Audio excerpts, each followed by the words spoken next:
जहाँ तहाँ भाग गए, कोई रुका नहीं कि कौन फंसने जाएगा भाई। मदन घर नहीं लौटा। मदन तो भाई समझ गया होगा कि आई घर जाएंगे तो खैर नहीं, क्योंकि आई लड़ाई हम किसका से कर लिए है, बड़का घर वाला लड़का से, है कि नहीं। आगे देखिए, तो वो घर नहीं लौटा, लेकिन जाता ही कहाँ भाई, कहाँ जाता, 8-9 बजे तक इधर उधर मारा का क्या मतलब, इधर उधर टहल पहल किया 8-9 बजे रात तक फिरता रहा। फिर भूख लगी, आई भूख लगी तक अपन घर याद आई। बात बिल्कुल सही, आप दिन भर कहीं घूमते रहिए, लेकिन जब भूख लगेगा तब फिर अपने घर भागिएगा। आइए फिर भूख लगी तो गली के दरवाजे से आहिस्ता घर में घुसा। गली के दरवाजे से आहिस्ता घर में घुसा, ऐसे जैसे कि किसी को पता ना चले। गोर बार के कभी चले हो तो लोग, ऐसे चला जाता है जैसे गोर का आवाज़ भी नहीं आना चाहिए। जैसे ऐसे कभी देखना, बिल्ली को जब एक चूहा मिल जाएगा ना वहाँ पे काफ़ी दूरी पे, तो ऐसे धीरे धीरे जाएगा कि चूहा को आहट पता ना चले और चूहा को बड़ा भी जो पकड़ लेते। उसी तरह ये गोर बार के आराम से गया घर में, लेकिन घर में जाते ही देखिए घर का स्थिति क्या है। उस समय तक भूख लगी तो आहिस्ता घर में घुसा। उसके लिए मार खाना मामूली बात था। नहीं, एक बात और लिखिए, अंडरलाइन कर लीजिए आप लोग, किसके लिए मार खाना मामूली बात था।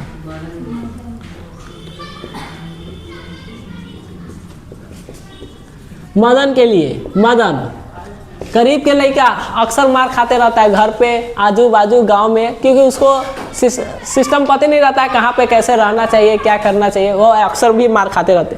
मदन भी हमेशा मार खाते रहता था, कोई बड़ी बात है नहीं उसके लिए। तो उसके लिए क्या खाना मामूली बात था, मार खाना मामूली बात। एक क्वेश्चन एग्जाम में ऐसे पूछा है कि मदन के लिए क्या खाना मामूली बात था। माँ, अब आप लोग वहाँ पे दूध मलाई खोआ खीर नहीं खोजने लगिएगा, है कि नहीं। इन्हें जो अपना जो पसंद होगा वही लिख दीजिएगा कि मेरा पसंद मदन का पसंद, मेरा पसंद पिज्ज़ा खाना, मदन को भी पिज्ज़ा खाना। टिक कर रहे आगे चल, ऐसा कुछ नहीं है। आपको पिज्ज़ा खाना पसंद है, लेकिन मदन को क्या खाना पसंद था, मार खाना पसंद नहीं था, लेकिन उसे लगता था मामूली बात थी। डर था तो यही कि आज मार और दिनों से भी बुरी होगी। देखिए मदन आज क्यों डर रहा था, क्योंकि मार तो आज लगेगा ही, रोज लगता है, लेकिन आज जो मार लगेगा वो और दिनों से थोड़ा ज़्यादा लगेगा और बुरी तरीक़ा से लगेगा, क्योंकि आज मैंने बड़े आदमी के लड़के को मारा है। चलिए, उसके लिए मार हो गया, लेकिन उपाय ही क्या था, वह पहले रसोई घर में घुसा। अब देखिए, ये सोचा कि मार तो खाना है ही है, पहले खाना खा लेते, है कि नहीं। तो पहले यह कहाँ गया, रसोई घर में घुसा। माँ नहीं थी, बगल के सोने वाले कमरे से बातचीत की आवाज़ आ रही थी। बगल वाले सोने के कमरा, सोने का क्या मतलब, सोने वाला कमरा से बातचीत की आवाज़ आ रहा था। उसकी माँ और उसके पापा बातचीत कर रहे थे। क्या बातचीत कर रहे थे, उसने इत्मीनान के साथ भरपेट खाना खाया। पहले आराम से खाना खाया, पूरा टेंशन छोड़ दिया। अब भाई तू लोग भी कभी अपने लाइफ में ऐसे करना, कभी तुमसे कोई गलती हो जाए, जैसे घर में कोई कांच उच का बर्तन था, गिर गया, टूट गया, फूट गया, तुमको ये पूरा अनुभव है कि आज पिटाई हमको मम्मी मारेगी। चुपचाप पहले खाना खा लेना, उसके बाद पिटाई लगेगा, सो जाना, खाना तो खेले। ऐसा ना जब पहले पिटाई खा लेना, गुस्सा में खाना उना ना खाना, भूखे सो जाना। अक्सर लड़का इसी करता है। फिर माँ आधा एक घंटा बाद मनाने जाएगी, बउआ उठ खाना। अब लड़का को थोड़ा वैल्यू, रोब, मान सम्मान बढ़ जाएगा, आप घूम के उन्हें सो जाएगा। नहीं जाएंगे, है कि माँ फिर से एक बार ट्राई करती है, नहीं जाएंगे, एक बार और ट्राई करती है। भूख लगा है तो उठ के चल जाता है ना, तब कोई बात। सवेरे उठ के सबसे पहले खाने खोजेगा, हाई कि ना, राते वाला बच्चा है कि ना। चलिए, तो उसने पहले इत्मीनान से भरपेट खाना खाया, फिर दरवाजे के पास जाकर अंदर की बातचीत सुनने की कोशिश करने लगा। उसे बड़ा ताज्जुब हुआ, उसके बाबू गरज तरज नहीं रहे थे। आए, इसको ऐसा अनुभव हो रहा था कि आए तो बाबूजी पूरा गुस्सा में होंगे, मारेंगे, लेकिन इसने देखा तो बाबूजी नॉर्मल है, कोई गुस्सा नहीं है। आगे देखिए, बात मजेदार की। अभी उनकी अम्मा ने कोई बात पूछी जिससे वह ठीक से सुन नहीं सका, तो उसके बाबू ने झल्ला कर कहा, अरे भाई, बतलाया तो साहब ने सिर्फ यही कहा, आज से तुम्हारी कोई ज़रूरत नहीं। जैसे उनकी माँ, ये लड़का दरवाजे तक खड़ा है, चुपचाप कुछ सुन रहा है, तो उनकी माँ ने उनके पति से, वो अपने पति से कुछ पूछी। ये लड़का शायद कुछ सुना नहीं ठीक से, तो उसके पति यानी कि मदन के पापा अपनी मदन की माँ को कह रहे कि अरे भाई मैंने कहा ना कि मालिक ने सिर्फ एक ही वो बात कहा है कि आज से तुम्हारी कोई ज़रूरत ना। अर्थात मदन के पापा को क्या कर दिया गया, फैक्ट्री से, कंपनी से डिस्टिकेट कर दिया गया, निकाल दिया गया। चलिए भाई आपकी कोई ज़रूरत ना भाई, तो बेटा हम बेटा के मार दे दो, तेरा काम में रखूँगा। देखिए, हालांकि मदन को पापा को ये ज़रूरत थी, वो चाहते थे कि हम वहाँ से किसी तरह निकल जाए, और ये एक रीज़न से निकाल दिया गया। इसलिए मदन के पापा आज खुश थे, और इसको गलत फहमी में ही लग रहा था कि आई पापा गुस्सा में होंगे, मारेंगे, लेकिन बात कुछ उल्टा हो गया। देखिए, और इसको मदन को ऐसा पता चल रहा था और 2-4 फट मार क्या, हमको तो ऐसा ही लगता है। अगर इसको पता रहता कि हम इसे लड़ रहे हैं, मेरे पापा खुश होने वाले हैं, उठा बाजार। चलिए चलिए आगे देखते हैं। उसकी अम्मा ने कोई बात पूछी तो ठीक सुना नहीं, झल्लाकर कहा अरे भाई बतलाए तो। साहब ने कहा आज से तुम्हारी कोई ज़रूरत नहीं है, कल से मकान छोड़ देना और अपनी तनख्वाह ऑफिस से ले लेना। मदन के माँ की कोई बात नहीं हो रही थी, उसकी सज़ा की तजवीज़ होती रहती तो सुनने की कोशिश भी करता रहा। वह दबे पाँव बरामदे में रखी चारपाई की तरफ सोने के लिए चला तो अंधेरे में उसका पैर, किसका पैर, मदन का। मदन सोच रहा है कि मैं जाता हूँ बरामदे में, एक खटिया रखा हुआ है, चुपचाप सो जाऊंगा, लेकिन मुसीबत जा ही रहा था, अंधेरा था, उसका पैर एगो लोटा से टकरा गया। और लोटा से टकरा जाने पर तो समझ ही रहा है क्या होगा।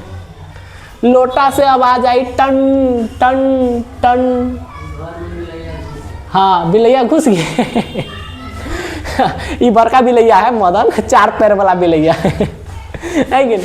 तो इनके माता पिता, अंडरलाइन कर लीजिएगा, मदन का जो पैर था क्या चीज से टकराया, मदन का पैर क्या चीज से टकराया, तो लोटा से। अच्छा चलिए, ये सब चीज तो भूलने वाला है नहीं आप। चलिए, और आवाज आई टना टन टन टन। लोटे की ठनक की आवाज सुनकर गिरधर बाहर निकल आया। अब गिरधर आया, उसकी माँ भी आई, मदन की अम्मा भी उसके साथ भी थी। मदन चौक और घुमा और मार खाने की तैयारी में छाती को अपने हाथों से बांधकर खड़ा हो गया। आदमी ये जा रहा था, लोटा से टकराया, पीछे से इसके पापा आ गए यानी गिरधरलाल, ये बैक से ऐसे घुमा, अपने दोनों हाथों को कलेजा पर ऐसे रख के, और ये डर सा खड़ा हो गया कि अब मेरी कुटाई पिटाई शुरू। ठीक है, अपना जैसे मार खाना है, बच्चा है, अपना हरकत में खड़ा हो गया पिटाई खाने के पर्पस से। मदन अक्सर अपने पिता के हाथों पीटता था। सुनिए, पीटता था का क्या मतलब, मदन पापा को मारता था नहीं, गिरधर हमेशा अपने हाथों से मदन को पिटाई करता था, हमेशा। लेकिन आज कुछ अजीब सा हो गया, बहुत पीटने पर रोता भी था मगर बहादुरी के साथ। मदन रोता था लेकिन बहादुरी के साथ। गिरधर निष्ठुरता के साथ मदन की ओर बढ़ा। मदन ने अपने दांत बींच लिए। दांत बींच लेना है क्या मतलब होता है, ऐसे कर लिया।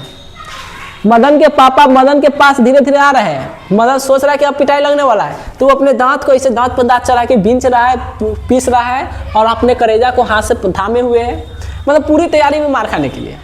गिरधर मदन के बिल्कुल पास गया था। अचानक वो ठिठक गया, अचानक वो ऐसे अपने शरीर को पूरा सिकुड़ लिया। ठीक है, मदन, उसके चेहरे से नाराजगी का बादल हट गया। उसने लपककर मदन को हाथों से उठा लिया। अरे तरीके, गिरधर आया और मदन को मारने के बजाय उसके पास जाके उसे गोद में उठा लेता है, जो कि यह पहली बार होता है मदन के साथ, कि वाह मेरे पापा आज पहली बार हमसे इतना प्यार, हमसे इतना लगाव, हमको गोद में उठाए आज पहली बार, जब से अक्ल बुद्धि हुआ है तब से। चलिए, मदन को एक आश्चर्य होता है, और इस आश्चर्य में मदन जो है हक्का भक्का अपने पिता को देख रहा था। एक क्वेश्चन एग्जाम में 2 नंबर में पूछा गया है। क्वेश्चन ऐसे एग्जाम में आया है कि मदन हक्का बक्का क्यों रह गया। क्वेश्चन एग्जाम में ये पूछा हुआ है, 2 नंबर। तो आपका जवाब यहां से ये होना चाहिए कि मदन जो रोज अपने पिता के हाथों पिटता था, पिटाई खाता था, आज उनके पिता उन्हें मारने पीटने के बजाय उसे गोद में उठा लेते हैं। यह अचानक परिवर्तन को देख मदन हक्का बक्का रह गया। बस इसका जवाब आप ऐसे अपने से लिख सकते हैं। और एग्जाम में बोला भी जाता है कि विद्यार्थी यथासंभव अपने शब्दों में उत्तर दें। तो थोड़ा बहुत परिवर्तन आप कर भी दीजिएगा तो कोई दिक्कत ना है, लेकिन इसका जवाब यही लिखिएगा कि जो मदन है रोज़ अपने गिरधरलाल पापा से मतलब अपने पापा से पिटाई खाता था, आज उनके पापा अचानक उसे पीटने के बजाय उसे गोद में उठा लेते हैं। ये परिवर्तन को देख मदन हक्का बक्का रह जाता है। ज़्यादा छामछुम कुछ नहीं लिखना, ठीक है। और उसे याद नहीं कि उसके पिता ने कब उसे इस तरह प्यार किया था। देखिए हमने बताया ना कि अक्ल होने पर, बुद्धि होने पर, समझदारी होने पर पहली बार मदन के पापा उसे इतना प्यार अब भी कर रहे हैं। तो उसे शायद कभी याद नहीं कि मेरे पापा कब इतना प्यार कब पहले कभी किए थे या नहीं किए थे, हमें याद नहीं है। आज मेरे साथ यह पहली बार हो रहा है। सही बोल रहे हैं हम। अगर मदन को इस चीज़ का पता रहता तो खोखा को बड़ा मार मारता, मुंह का सब फुला देता कि चल तोरा पप्पा हमारा पप्पा के निकालवे करता थी तो थोड़ा अच्छा से धुलाई कर देंगे, है कि नहीं। आइए, लेकिन पहले उसे पता ही नहीं था। गिरधर उसी बेपरवाही उल्लास और गर्व के साथ बोल उठा जो किसी के लिए भी नौकरी से निकाले जाने पर ही मुमकिन हो सकता है। शाबाश बेटा, वो अपने बेटा को कहता है शाबाश बेटा, एक तेरा बाप है, तूने तो बेखोखा के दो दांत तोड़ डाले। हा हा हा हा हा। अंडरलाइन कर लीजिएगा। और एक लास्ट में एक और क्वेश्चन आपसे बन रहा है कि मदन ने किसको मारा था? खोखा को। तो मदन ने खोखा को मार कर कितने दांत तोड़ डाले? कितने दांत तोड़ डाले? ये भी एग्जाम में पूछा गया क्वेश्चन है, तो याद रखिएगा मदन ने खोखा के 2 दांत तोड़ डाले। ये एग्जाम में पूछा गया है। 2 दांत, इसे बोला 2 दांत तोड़ डाले, तो 2 मतलब 4 मत समझ जाना, बात को रिपीट किया गया। 2 ये नहीं से 2 और 2 4 कर देना प्लस, बड़ा थोड़ा सा मैथो कमजोर ना है, कोई ठीक ना है, जोर देगा कि बस 2 दांत तोड़ डाले थे। ऑब्जेक्टिव में आया 1 2 3 4। मदन ने कासू को कितने दांत तोड़े थे? 2 दांत। इस तरह से ये आपका चैप्टर हो गया समाप्त। आइएगा कल हम आपका इसका क्वेश्चन आंसर करा देंगे, ठीक है। तब तक के लिए आज इतना ही रहने दीजिए।